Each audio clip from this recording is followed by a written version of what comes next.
Maybe some of you have missed these two videos, but this could be at least part of why Tesla stock is surging this morning. Let's take a look.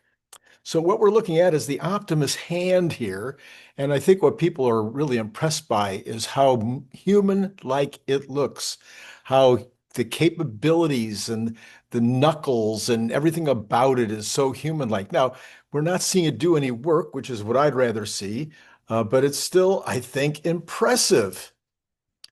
And so then we're going to take a look at Optimus running. That's quite. So here you have Optimus running. I want you to pay attention to the gait, the posture, the way the arms swing, the way the legs work. I mean, it looks just like what a human looks like when they're running. And it's running at quite a clip. It's running at a 7-minute mile clip, according to some who have tried to track it and see if they can figure that out. So, yeah, these are two videos that together are looking at the aspects of Optimus that are some of the most important. Its ability to be mobile and to be human. And then the second part would be the hand, which Elon has talked about being by far the most important thing, and that certainly makes sense. So that's might be at least part of the reason why we're seeing such a surge in Tesla stock this morning.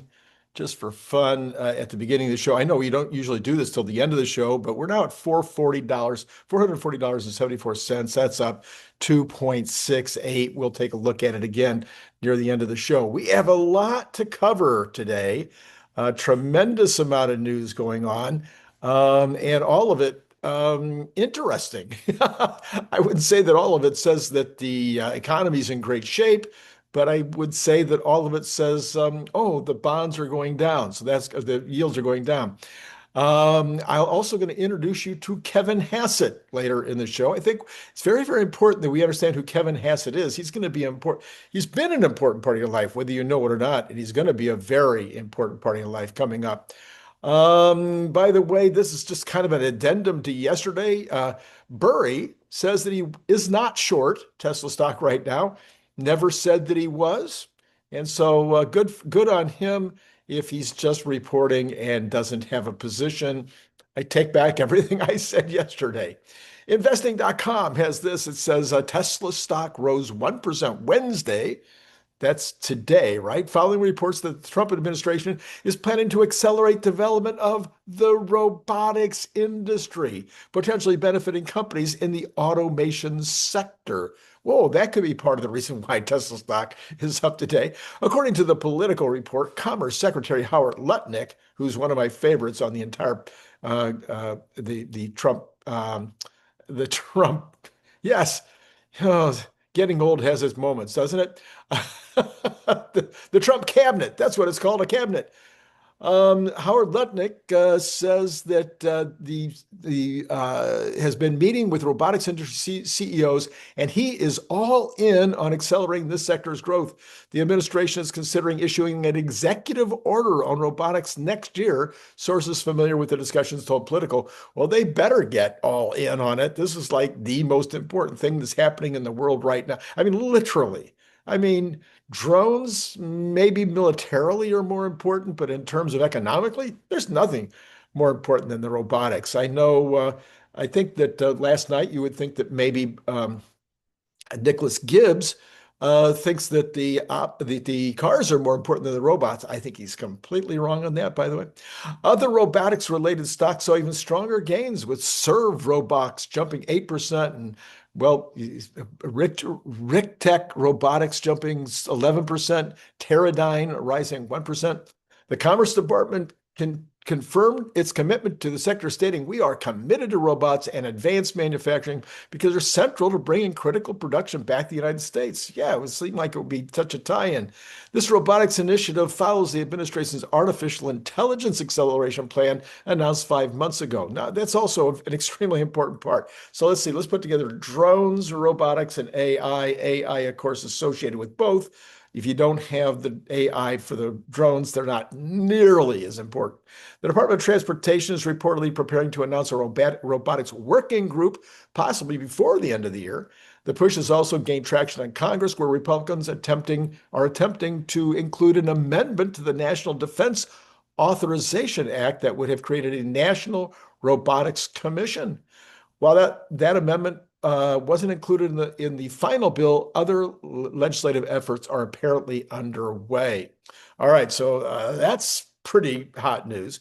Herbert Ong says this with regard to China numbers yesterday. It says Tesla China shows off Giga Shanghai speed, now rolling out a car every 30 seconds. Now, this begs the question. I know that this is the first thing I thought of is if we are going faster and faster in Shanghai, that would mean more throughput.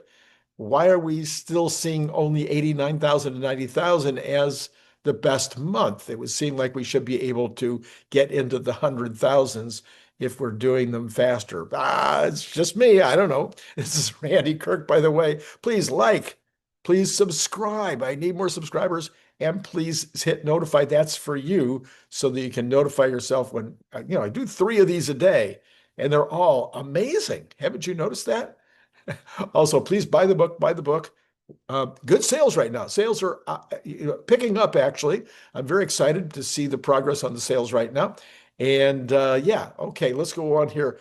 Job creation has been flat during the second half of 2025. Pay growth has been on a downward trend. November hiring was particularly weak in manufacturing, professional, and business services. This all according to ADP. Hiring has been choppy as of late. Employers, weather cautious consumers, weather cautious consumers, and certain amount of macroeconomic environment. November's slowdown, broad-based, led by a pullback among small businesses. So the number today was negative. I didn't write it down here. Negative 32, I want to say 33,000. Guess who said that was going to happen? Oh, that would be me. Oh, yes. If you want to get stuff that before everybody else gets it and have intelligence with regard to markets before anybody else, and relatively accurately, you're going to get it on this channel because we've got the best expert you could ever ask for. And I just look at it every day and try to give you some idea of what I am analyzing and seeing as the future. Hiring is we have to understand this. This is mostly to do with immigration. It's a little bit to do with a slowdown in manufacturing, but as you're going to see, services is doing fine, and services over 60% of the economy. As you've seen all the last couple of weeks, the retail consumer is out there in force and buying like crazy. There's absolutely no evidence that the consumer has got problems. Credit card things, yes, there's some evidence that there's some stretching. But overall, the consumer is buying, manufacturing down a little bit, but that's only 25% of the economy. So yeah, this jobs report is exactly what I expected based on out migration, people going home. You can't send 2.3 million people home in a world where the economy only employs, I think it's 100 million. I forget exactly the number, but you're talking about 1 or 2% of the employee base has gone home. And of course, those employees that are no longer here are no longer buying things. And they would be inclined probably to buy more of the things that fall into the manufacturing category rather than into services. Wouldn't you think? You got to buy the groceries, you got to buy the bits and stuff to live your daily life more than you're buying things like legal services or real estate services. All right, U.S. import prices recorded no change. Now, this is all the way back in September. We've got October, November since then, but that's where we're getting from the Bureau of Labor Statistics is 2 months ago. We'll soon, I guess, catch up. But this was following a 0.1% increase in August. So in other words, what they're saying is we're getting absolutely zero increase in imports. And then if you take into consideration oil, it's still zero. Okay, so either way, it's about zero. I think, yeah, I can't. Yeah, I don't see it here. I had it marked down, but I don't have it. Okay, but it's basically zero across the board, so no change in import pricing. Now, what does that mean? Well, that means import prices are being squashed down because the tariffs are forcing the companies around the world to either not raise prices at all or to lower prices, which we've been talking about also for the entire year. In 2026, now listen to this. Here's what OPEC thinks is going to happen to the U.S. economy next year. What does Randy think is going to happen next year in the U.S. economy? I think it's going to be bonkers. Uh, by the way, Kevin Hassett thinks it's going to be bonkers. And now what is OPEC? What are they looking at? What do they think is going to happen? Well, they say in 2026, consumer spending, an improved investment outlook, and ongoing monetary easing during a de-escalation of trade tensions, all those together are expected to support economic activity in the U.S. In turn, they expect this to drive oil demand. So they're expecting bonkers U.S. economy in 2026. Stock market seems to be saying the same thing. Okay, here we go with industrial production. Finally, we're getting this from September. Now, remember, this is also 2 months old. Industrial production increased 0.1% in September after moving down 0.3% in August. The industrial production increased at an annual rate of 1.1%, so not going up very fast. In September, the indices for manufacturing and mining were unchanged relative to August, and the output of utilities moved up 1.1%. That's not shocking. At 101.4% of 2017 average, total industrial production in September was 1.6% above its year earlier numbers. So industrial production moving up, not too terrible. And then the overall percentage rate of capacity utilization was at 75.9. Now that is extremely low. You want to see it up around 80%. 75.9 would say that we are just not using the industrial capacity we have in the United States. Now, that means we have lots left over, so lots of opportunity for improvement, but somewhere along the line, we have to have the orders for those products that are needed. ABC News has this morning. It says the wealth of the top 1% of Americans has reached a record $52 trillion. The new data says that all wealth groups saw gains over the past year, with the net worth of the bottom half of Americans increasing by 6%. The top 1% had their wealth grow by 10%. Now, that division is not surprising, but the fact that the bottom half of Americans over the last year saw their wealth go up by 6%, that's, I think, a pretty good number. Then we get the S&P and the S&P Services Index this morning. It was up 54.1. This is versus 55 last month and 55 expected, and this would be a current report for November. Output growth seen in all 7 monitored sectors. Financials remain the best performing categories. Consumer goods were registers the fastest production growth since April. So consumer goods registering the fastest production growth since April. Softer expansion seen in technology and consumer services. Okay, then we switch over to the ISM PMI. It says in November, the services PMI registered a reading of 52.8%, 0.2 percentage point higher than the October figure. So again, we got these two things going in different directions. The businesses, but both of them showing expansion. The businesses activity index continued in expansion territory in November, registering a 54.5% gain. Registering in at 54.5%. So this is activity gaining, and 0.2% higher than in October. Supplier deliveries index was also at 54.1, 3.3% higher. And then we get to, where is it here? Reports. Supplier, I'm sorry. The prices index registered 65.4 in November, the lowest reading since hitting 65.1% in April. So we're seeing the softness in pricing, in input pricing. November figure was 4.6% point drop from October's reading of 70%. So this is all good. All right, let's talk about Kevin Hassett for a minute. Before Trump, Hassett was a thoroughly establishment conservative economist. He did stints in the Fed, at the Columbia Business School. He advised the presidential campaign of John McCain, George W. Bush, and Mitt Romney, held posts in the American Enterprise Institute and the Hoover Institute. His 2017 nomination to chair the Council of Economic Advisors drew a letter of support signed by people such as former Fed Chair Alan Greenspan and Ben Bernanke. So you can see he was right in the center of the party at the time. Inside Trump's first-term White House, he became a central figure in designing and selling the 2017 corporate tax rate cuts, arguing they would spur investment in manufacturing, which it did. He returned later in as senior advisor on the COVID-era economic policy, and today, right now, he runs the National Economic Council, putting him right in the center of Trump's second-term agenda.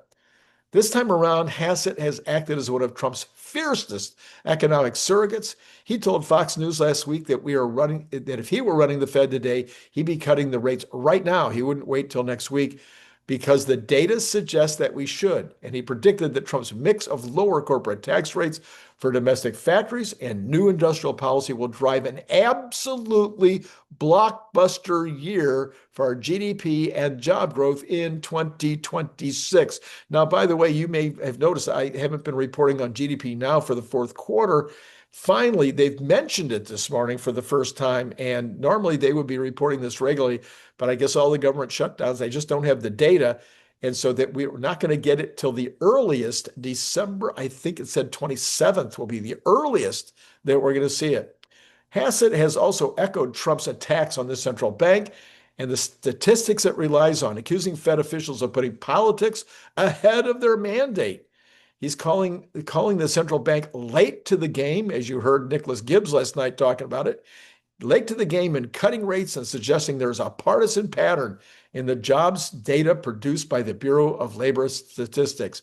When Trump fired BLS Commissioner Eric McArthur and accused her of rigged numbers, a smiling Hassett went on TV, framing the move as a matter of accuracy and process, just not getting it right. And we can see that they weren't getting it right because of all the adjustments, millions and millions of jobs being adjusted out after being put in during the Biden administration. Well, that's where some of his old allies peeled off. They didn't like that, even though it was 100% true, and you know it. If you asked me a year ago, I would have said, I think Kevin would be a good pick, says Dean Baker. If you asked me a year ago, a progressive economist who has been co-authoring papers with Hassett and previously supported him for the CEA. I wouldn't say that today. Kevin has been incredibly dishonest. Dishonest. That's a strong statement. Baker, who has spent decades dissecting BLS data, called Hassett's talk of partisan bias not the least bit serious, noting that the agency's methodology is public and constantly refined based on internal and external research. The concern, in his view, is less than Hassett genuinely believes the numbers are cooked and more than he knows what he's willing to say because it helps Trump out. Come on now. I've said this before. I had a bookkeeping department. I had a CFO. If I got numbers that were as horrific as what the BLS has been putting out, that guy would have been gone. Not last month, not 4 months ago, a year ago, under Biden. Biden should have fired them because of the adjustments of millions and millions, and a huge percentage of the jobs turned out to be not there. Lots of, like 50%. So this guy Baker goes on to say, I would not count on him doing what he, in his professional opinion, thinks is correct, as opposed to what Donald Trump tells him to do. I'm done with that. Unlike Hassett, however, Bernanke never compromised himself as head of the council. Baker toward fortune. So this is like a whole Baker thing here. I didn't realize that. In July, I don't read all of this stuff in advance, by the way. I see that the content seems to be what's going to be helpful to you and to me. But I don't necessarily read every single word. That way I can report on it to you, in a timely fashion as I'm reading it through for the first time. He cited a figure, in July, Hassett suggested that the cost overruns on the renovations of the Fed's headquarters in Washington, D.C. could constitute cause for removal. Yeah. If you think something's going to cost, I forget what it was, 500 million, it ends up costing $1 billion. Yeah, you might think that person should go. Gregory McHugh, a former Bush CEA chair and Harvard professor, wrote in an email to Fortune that it's been painful to watch Hassett on TV in these instances. Well, okay, this is turning out to be a Fortune hit piece. Okay, now they talk about the case for Hassett. Inside Trump's orbit, the critique that Hassett is a Trump loyalist is dismissed as establishment hand-wringing. More, the former Trump advisor and senior fellow at the Heritage Foundation argued Hassett is exactly what the doctor ordered. I can't think of anybody better, more toward Fortune. Kevin understands the purpose of the Fed is to keep inflation under control. Well, of course, increasing jobs. William Beach, a former BLS commissioner and Trump appointee who has known Hassett for 25 years, offered the strongest defense of all. Beach called Hassett a fine economist with deep knowledge of the banking system and a rare ability to communicate clearly, skills that he said are essential to any Fed chair and which we're seeing across the cabinet. Have you ever seen a cabinet that has such capability to let us know what is going on? When pressed on Hassett's skepticism of BLS jobs data, Beach declined to weigh in, seemed irritated, saying only that the Federal Reserve will always rely on the best statistics available. The hesitancy contrasted with Beach's own comments in a previous interview with Fortune. He had forcefully criticized efforts to portray official jobs data as politically manipulated, warning that undermining trust in federal statistics is highly dangerous. Well, I got to tell you, I don't think it's dangerous at all. I think you got to call a spade a spade. Now, Trump, on the other hand, right now is at his lowest numbers ever. You're hearing from CNN and all the rest that it's down in the 30, like 37, 36%, and the lowest that Gallup has ever recorded and whatnot. Now, I only use Rasmussen because Rasmussen is right more than any of those other people. But Trump is at only 44% this morning, which is the lowest, I believe, so far in his presidency. So now, how does that compare? 53, 54 being around the high, 48 kind of being the number that has been the most frequent. But, I do this every day, so we can see kind of trend lines. Right now, 44% is a low number. Trueflation this morning, however, is also a low number, down to 2.5 for the overnights. Listen now, goods 2.11, the core down to 2.25. Now services are pounding upward, 2.82. That's the only one that's an outlier, and the PCE equivalent is at 2.14. If the PCE comes in at 2.14, the Fed can just keep on cutting. All right, let's go ahead and take a look. By the way, the GDP now number for the third quarter is 3.9%, which would be bonkers. All right, where's Tesla now? Continuing upward this morning at 441.66. That's up 2.89. The Dow is up still a little bit, 0.38. That is moving slightly in an upward direction. You've got the NASDAQ still in the red, but kind of moving upward, down 0.29, not down that much. S&P down 0.02. So I would say overall, what that's telling me is that the equities buyers get that these numbers that you just heard are just fine. The Fed can continue to cut, but it's not an economic catastrophe. I'm shocked that they seem to be intellectually getting it. Because so many times you get this knee-jerk reaction, oh my gosh, jobs down. No, this is to be expected. Maybe they listen to the show. Anyway, we've got the Magnificent Seven completely mixed right now with Apple up and NVIDIA down and Google up and Microsoft down. Yeah, so very, very mixed. The VIX down, still under 17%. It did shoot up this morning. See, knee-jerk reaction to the jobs report, but then it came right back to earth. Right back to earth. All right, we got the Cathie Woods up, except for two. TDOC and PayPal are down a little bit. But guess why Cathie Wood stocks will be up this morning? Oh, yeah, here we go again. You understand why that happens, right? These companies are much more impacted by the federal rates, the federal interest rates, because they're buying from regional banks. I mean, they're borrowing money from regional banks. They're also impacted because they are early stage companies, which are getting as the interest rates come down, their valuations go up because people are using a lower interest rate to determine the discount rate from future potential earnings. Does that make sense? I hope that was articulate enough for you. All right. So bonds this morning down 1.3 basis points back to $4, 4.075. We got oil up a little bit this morning. Maybe that's because OPEC is saying, man, bonkers in January. Also, people are saying that part of the reason is that the peace agreement in Moscow has stalled. Now, I've read two different sets of articles on that. One is saying it's stalled. The other is saying that Moscow has agreed to several points in the peace offer, but they're now needing to think more about some of the rest of it. Natural gas up 3% again today, 4.99. I don't think it's been over 5, but it looks to me like it's going over 5.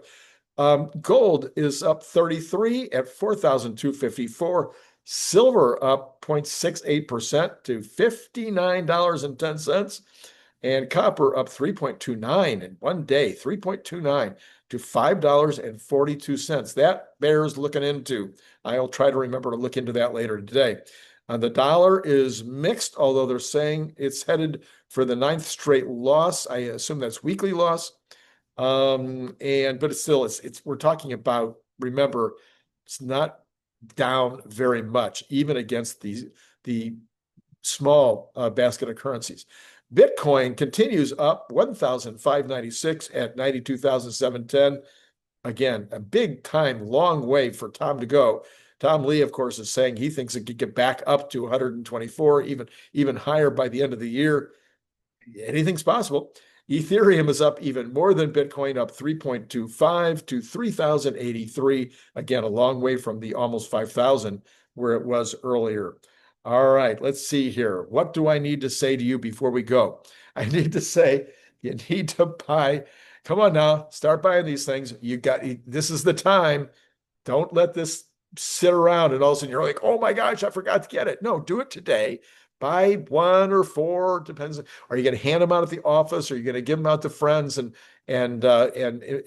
people that you do business with? Are you going to give it to kids in your family? The kids love them, man. $25 for one, $45 for two. Down below, you know where to get it. And then I just want to remind everybody again, if you're outside the country and you want the audiobook of AI Rising, then send to the same, it's all down below. Just send the $15 to the same address, paypal.me, Randy Kirk. All right, later on today, should be normal. We will have Brian Wang first, followed by Jeff Lutz. That should be the order of the day.